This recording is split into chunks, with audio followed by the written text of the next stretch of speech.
안녕하세요. 23년 첫 전체 영상이네요. 가입자 영상은 그간 종종 올렸는데 전체 영상도 자주 올려보도록 하겠습니다. 모두 새해 복 많이 받으시고요. 23년 들어서 시장은 조금 회복되는 모습을 보이고 있죠. 특히 반도체가 약간 반등을 했는데 여전히 시장 전체를 보면 많이 올랐다라고는 아직 할 수 없는 수준인 것 같습니다. 제 생각에는. 아직 시장이 전 저점 근처예요. 작년 한 해 동안 신물나게 들어온 게 시장의 위기론인 것 같습니다. 시장이 더 무너진다, 주가 반토막 간다, 뭐 거의 아마게돈이었죠. 뉴스만 보면 종말 임박이었어요. 실제로 현재 하락만 1년 반 이상 이어져 오고 있어서 주식시장은 좀 세기말적인 분위기죠. 10% 정도 빠지는 달이 연에 한 번 정도 있으면 꽤 힘든 한 해 보냈다라고 하는데 작년에는 세네 번 있었습니다. 워낙 힘든 장이어서 그랬는지 주식 투자 소용없다는 분위기도 좀 있었던 것 같고요. 시장이 하락할 때 보면 하락 이유가 항상 있어요. 작년에도 정말 여러 이유가 있었고요. 그런데 제 생각에는 그 하락 이유 그 자체가 중요한 것은 아닌 것 같습니다. 예를 들어서 거시에 있어서 금리나 환율 이런 것들이 중요한 요인인 것들은 맞습니다. 능력이 되는 사람은 그런 것들을 보고 포트 자체를 비웠다가 다시 싸게 채우기도 하고 매매에 능한 모습을 보여주고 그래요. 근데 일반적인 경우에 있어서 투자를 지속하기 위해서는 시장에 남아있는 것이 중요하다고 생각하거든요. 금리 같은 자산 가격에 매우 중요한 변수를 참고해서 포트를 구성하고 적정 가격에 대한 생각을 수정하는 것은 매우 중요하다고 생각을 합니다. 다만 그 매크로 이슈 자체와 그에 따른 주식시장 지수 하락 그 자체에 매몰돼서 시장 변동성 안에서 그런 이슈들만 따라다니고 불안감에 이리저리 흔들리는 것 자체는 문제라고 생각을 해요. 작년에 이런 식으로 매매해서 손실을 키운 사람들이 적지 않을 거라고 생각을 합니다. 주식 투자를 지속한다고 해서 모두 똑같은 주식을 들고 모두 똑같은 순간에 여기서부터 여기까지 다 같이 기다리는 게 아니고 각자 전략과 투자 대상 종목과 뭐 현금 비중이라든지 생각 이런 것들이 모두 다 다를 거거든요. 시장 안에서 있으면서 하락할 때 시장보다 덜 하락하고 오를 때 최소한 같이 오르면서 결국 복리를 만들어 가는 게 중요한데 하락이 이미 한참 와 있는 마당에 안 좋은 뉴스 자체에 집중해서 가격이 한참 떨어져서 더 이상 해당 가격에서 리스크 추가 반영이 제한적일 지경인 상태에서 시장을 떠나면 저는 말이 안 된다고 생각을 합니다. 그 정도의 차이는 있겠지만 어느 정도 수준부터는 계속 그런 시장이 이어져 오고 있다고 생각을 해요. 리스크가 제한적일 때는 뉴스가 굉장히 좋을 때가 아니고 해당 리스크가 너무 과하게 반영돼서 지금 가격에 더 이상 고려할 리스크가 없는 상태일 때 바로 좋을 때라고 할 수 있겠죠. 세상을 끝장낼 것처럼 보이는 이슈는 사실 그렇게 멀리 가지 않아도 여러 군데서 찾을 수 있습니다. 당장 2020년이 그랬고 2018년부터 2019년 하락도 투자해보신 분들은 알겠지만 그때도 굉장히 힘들었어요. 그리고 그 전에 2011년, 뭐 12년 때 남유럽 금융위기도 있었고요. 뭐 어쨌든 그렇습니다. 오늘 드리고 싶은 이야기는 이런 하락장 속에서 우리 일반적인 투자자들, 저와 같은 일반적인 투자자들이 자주 하는 실수와 우리가 왜 하락장에서 이런 실수들을 반복하는지에 대한 이야기입니다. 그리고 어떻게 하면 그걸 좀 피할 수 있을까? 그거에 대해서 이야기를 해보려고 해요. 이러한 것들을 알아야 실수를 줄일 수 있다고 생각을 하거든요. 제가 생각하기에 하락장에서 가장 많이 하는 실수는 한 세 가지 정도 되는 것 같습니다. 먼저 첫 번째로 하락에 쫄아서 마구잡이로 현금화하고 포트를 밀어버리고 시장에서 이탈해 버리는 것이라고 생각을 해요. 이거에 대해서는 반론이 분명히 존재할 거예요. 매번 주식을 보유하고 하락 때는 더 사라고 하는데 현금은 무한하냐? 그리고 언제까지 기다리기만 할 것이냐? 무작정 기다리는 게 능사가 아니다. 뭐 매크로 보니까 여기서 더 빠져서 진짜 고점에서 반토막 날 수도 있다. 등등.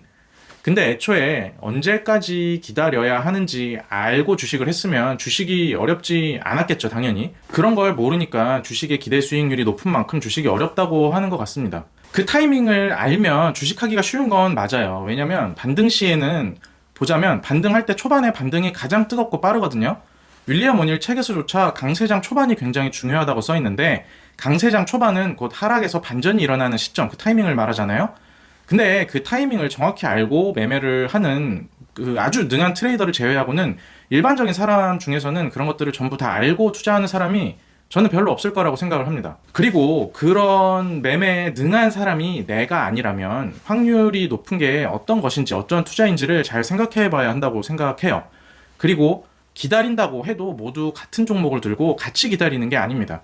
금리 등을 반영해서 충분히 방어적인 포지션을 취할 수도 있고요. 각자의 전략이 다르겠죠. 금리가 오른다고 해도 시장이 어디까지 반영할 것인지 투자자들은 잘 알지 못해요. 여기까지인지 더 아래일 것인지 그 위일 것인지. 지나고 나서 보니 그랬구나 싶은 것일 뿐이죠. 알지 못하기 때문에 하방은 제한적이고 업사이드가 크다고 생각하는 종목에 나름 포트를 구축해서 시장에 남아있는 것이고요. 그리고 그런 것들이 회복할 때 더 큰 이익을 주면서 다시 포트폴리오가 쌓아 올려져 나가는 것이죠. 제가 알기로는 뭐 트레이딩이나 파생, 정보 매매 혹은 레버리지를 이용한 극단적인 한방 변동성을 이용한 투자 이런 것들을 제외하고는 차곡차곡 주식으로 돈 번 사람들은 대부분 그런 방식으로 시장에 남아있으면서 부를 축적해왔고 지금도 그렇게 돈을 벌고 있을 거라고 생각을 해요. 제가 본 사람들도 그랬고요. 그리고 이런 방법이 가장 지속성이 강하고 일반적인 투자자로서 포트폴리오를 유지하기가 가장 쉽다고 생각을 합니다. 그리고 하락장에서 매수 이야기를 하면 꼭 현금 이야기를 하는 사람들이 많아요.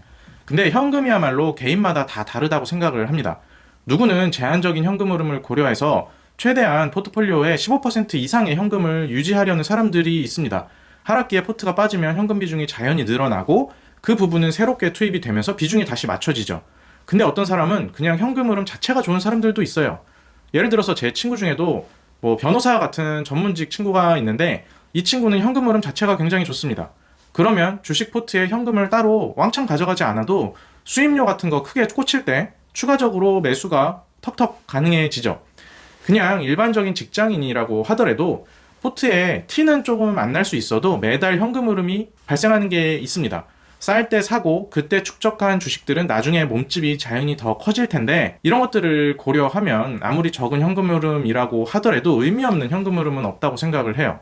하락장의 진짜 문제는 주식을 몰빵했는데 현금 흐름이 없는 사람들이겠죠. 하락이란 뉴스에 쫄아서 이미 하락을 했는데 주식 포지션을 밀고 시장에서 이탈하면 나중에 올 수 있는 큰 기회를 놓칠 수 있다고 생각을 합니다. 2022년은 물론 힘들었어요. 하락할 때마다 이 정도면 충분하다라고 생각을 했는데 어김없이 저점을 뚫고 계속 빠졌고 지수로 보자면 결국 08년 이후 역대급 하락을 불러온 해가 됐죠, 결과적으로. 근데 내가 투자한 회사의 펀더멘털이 변하지 않았고 내가 투자한 가격 또한 매우 합리적이고 지금 가격에서 또 리스크를 짊어질 게 없다면 그리고 기업의 자본 배분과 경영진 또한 굉장히 훌륭하다면 무엇보다 기업의 성장이 줄어들거나 꺾이지 않고 여전하다면 힘든 건 힘든 거고 투자는 현재 포지션을 그대로 고수하는 게 저는 더 좋은 선택일 수 있다고 생각을 해요. 시장은 순환한다고 얘기를 하잖아요.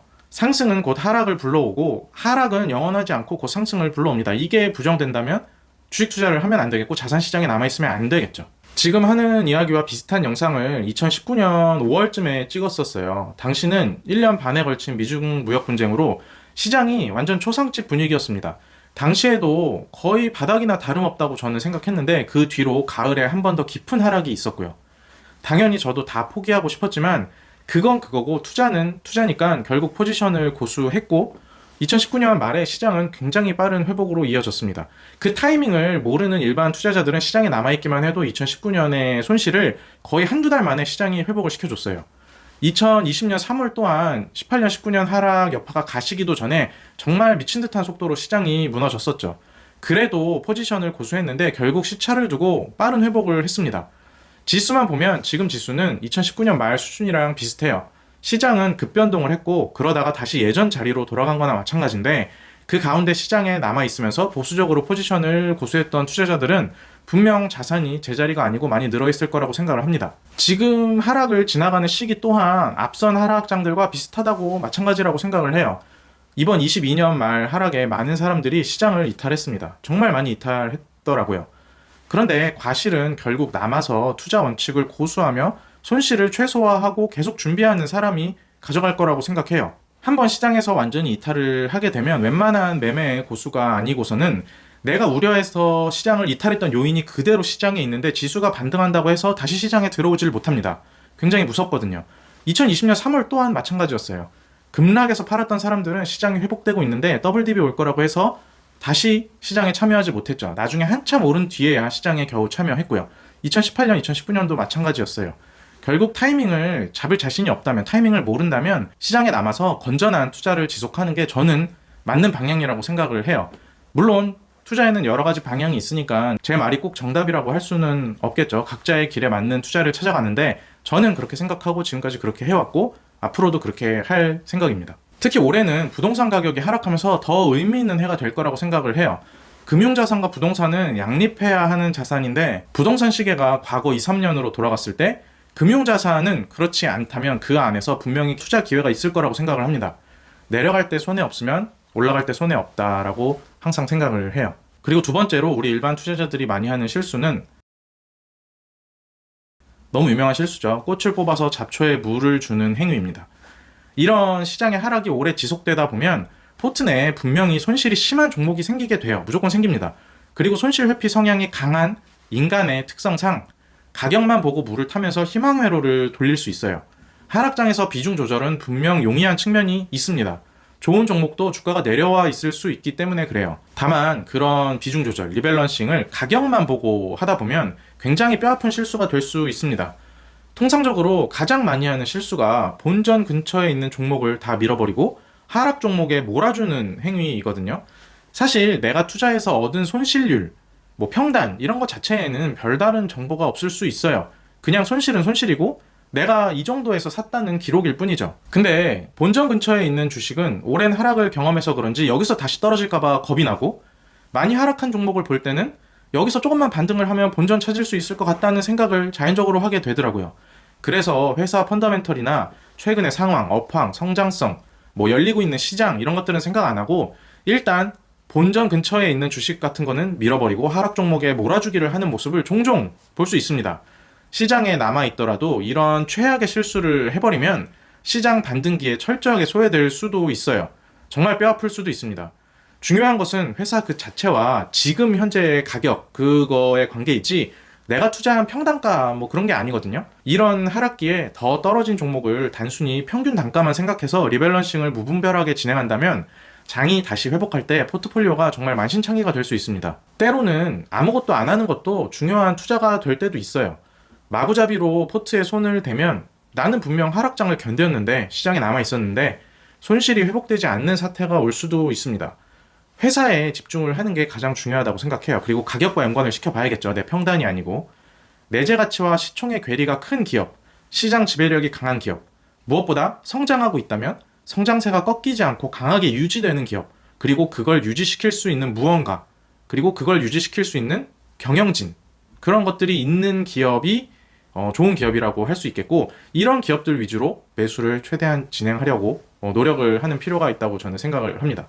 그리고 세 번째로 많이 하는 실수가 손실을 만회하기 위해 과잉 행동하는 거예요. 22년에 손실을 봤다면 누구나 빠르게 손실이 회복되기를 원할 겁니다. 손실이 크고 작음의 문제랑 상관없이 이런 심리는 공통이라고 생각해요. 그리고 시장이 반등할 때 레버리지까지 써서 한 달 만에 손실을 회복하고도 엄청난 수익을 내는 사람을 보게 된다면 더더욱 마음이 급해질 겁니다. 여기서 주의해야 할 것이 과잉 행동이라고 생각을 해요. 레버리지로 한 방에 잃었던 것을 모두 찾고도 판을 뒤집는 사례는 분명히 존재해요. 없지 않습니다, 분명히. 다만 그 이면에는 그런 식으로 투자를 했다가 사라진 사람들도 수없이 존재한다는 사실이 있어요. 흔히 생존 편향이라고 이야기하는 것인데 우리는 살아남아서 모두 되찾은 사례만 영웅적 사례로 보기 때문에 현혹되기가 굉장히 쉽습니다. 결과적 승리가 과정 또한 오름을 이야기하지는 않거든요. 레버리지는 변동성을 위아래로 극단적으로 키우는 것이지 시간을 당기는 것이 아닙니다. 레버리지로 실수하면 재기가 어려울 정도로 타격을 입을 수도 있어요. 레버리지를 많이 끌었으면 주식 포트에서 반토막 나는 거 일도 아니죠. 꼭 주식담보대출을 갖고 오거나 그런 것들이 아니더라도 레버리지 상품이 많이 있죠. 2배, 3배 이런 것들 사용하는 것 자체가 그런 류의 투자라고 생각을 합니다. 저 또한 이 정도로 싸진 지수에서는 여기서 레버리지 좀 많이 태워도 되는 거 아니야 라고 생각이 들 때도 있지만 그 변동성과 그에 따른 후폭풍, 내가 틀렸을 때 후폭풍을 생각해보면 레버리지는 절대 틀리면 안 되는 투자거든요. 근데 내가 과연 100%를 맞출 수 있을까라고 생각해보면 레버리지에 대한 답이 나온다고 생각을 합니다. 그리고 레버리지를 과하게 사용하지 않는다고 하더라도 하락장에 내가 뭐라도 해야 손실을 만회할 수 있다고 생각하기가 굉장히 쉽습니다. 왜냐면 나는 똑똑하고 합리적이고 시장을 잘 알고 투자에 능하다고 우리 투자자 모두가 스스로를 착각하고 있기 때문이에요. 물론 이렇게 잘하는 투자자도 있겠지만 저 같은 일반 투자자들은 그렇지 않을 확률이 더 높죠. 그래서 변동성이 클 때 무지성으로 테마주나 단기 급등주에 달라붙는 현상이 강하게 나타납니다. 불나방처럼 달려들면서도 내가 똑똑하고 충분히 합리적이고 여기서 위아래 변동성에서 다 발라먹을 수 있다고 생각하면서 들어가는 거죠. 그리고 그렇게 하면 그간의 손실을 한 방에 만회할 수 있다고 생각을 해요. 물론 테마나 모멘텀을 정말 잘 이용하고 그런 매매에 능숙한 프로들이 분명히 있더라고요. 정말로. 지금 이야기는 그런 사람들 이야기가 아니죠. 저 같은 일반적인 투자자들 이야기예요. 내가 그런 사람인지, 내가 그 정도의 투자자인지 아닌지는 지금까지 내 포트에 쌓은 트랙 레코드가 증명해 줄 겁니다. 어떤 식으로 돈을 벌었는지. 내가 하락장에서 포트에 막 손을 대고 싶은 마음이 들면 단순히 불안감에 근거 없는 과잉 행동을 하는 것인지, 혹은 정말 필요한 리밸런싱을 계획적으로 하는 것인지 심각하게 생각을 해봐야 될 거라고 저는 생각을 해요. 이런 과잉 행동을 방지하기 위해 1번에서 말한 첫 번째 실수에서 말한 지속적인 현금 흐름 혹은 일정 현금 비중을 활용한 추가 매수가 항상 저는 유효하다고 생각을 합니다. 내가 매일 얼마라도 사는 행위는 멘탈에 상당한 위안을 주고 내가 뭐라도 하고 있다라는 사인을 주기 때문에 과잉 행동을 하는 것으로부터 어느 정도 방어를 해주거든요. 지금까지 제가 한 3가지를 이야기했는데 우리가 이런 실수를 빈번하게 하는 이유는 우리가 안타깝게도 원래 강한 편향을 지니고 있기 때문인 것 같습니다. 손실의 고통에서 빨리 벗어나고 싶고 군중을 따라 행동하면 마음이 편해지는 것은 모두 인간의 공통적인 속성이죠. 군중 속에 심지어 권위 있는 권위자가 손가락질로 방향을 가리키기까지 한다면 사람은 더더욱 생각을 하지 않고 그냥 맹목적으로 따라가게 됩니다. 권위는 즉 이런 행동을 더 강화시키죠. 유튜브 보면 부동산이든 주식이든 전문가들 나와서 뭐 지수 여기까지 떨어집니다. 집값 여기까지 빠집니다. 그때 이렇게 하세요. 혹은 여기까지 오릅니다. 지금 이거 사세요. 뭐 여기까지 떨어지면 사세요. 파세요. 이런 얘기 많이 하는데 거기에 휘둘리는 이유 자체가 다 이런 것들 때문이죠. 투자같이 불확실하고 결과를 예측하기 어렵고 너무 많은 것과 복잡하게 얽혀있는 것들은 답을 찾기 굉장히 어렵기 때문에 우리같이 일반적인 사람들은 어떻게 판단할지 몰라서 군집 행동에 더 적극적으로 참여를 합니다. 주식 리딩방이 호황과 불황 그리고 주가가 오르내림을 가리지 않고 잘 되는 것이 방금 전 말한 것과 같은 이치라고 생각을 해요. 이럴 때 저는 이런 실수를 방지하고 예방하기 위해서 기계적인 프로세스가 도움이 된다고 생각합니다. 미리 전략을 세우고 그에 따른 기계적 대응이 도움이 굉장히 된다고 생각을 해요. 앞서 말한 우리가 좋은 기업이라고 불리는 그런 특징을 가진 기업들이 어느 정도 가격까지 내려오면 과연 좋은 가격인지 스스로 미리 생각해보고 그 정도가 왔을 때 일어나는 현금 흐름을 바탕으로 미리 짜여진 비중만큼 포트에 편입을 하고 대응을 한다면 이런 실수들을 조금 방지할 수 있고 시장에 남아 있으면서 반등 시에 다시 수익이 회복되는 좋은 결과를 누릴 수 있다고 저는 생각을 합니다. 지금 1월의 반등이 지속적이고 추세적인 반등인지 혹은 여기서 다시 꺾일지는 아무도 모르지만 이런 식으로 투자를 지속해 나간다면 2019년 영상 찍고 나서 그랬던 것처럼 지금 이후도 어느 순간인가 자산이 더 올라 있고 좋은 투자를 지속하는 동력이 지금 현재 만들어지는 거라고 저는 생각을 하거든요. 저는 주변에 친구들하고도 얘기할 때 투자 포기하지 말고 파이팅 하자고 얘기를 많이 하는데 다들 파이팅 하셨으면 좋겠습니다. 네, 오늘 들어주셔서 감사하고요. 제가 드릴 이야기는 여기까지였습니다. 감사합니다.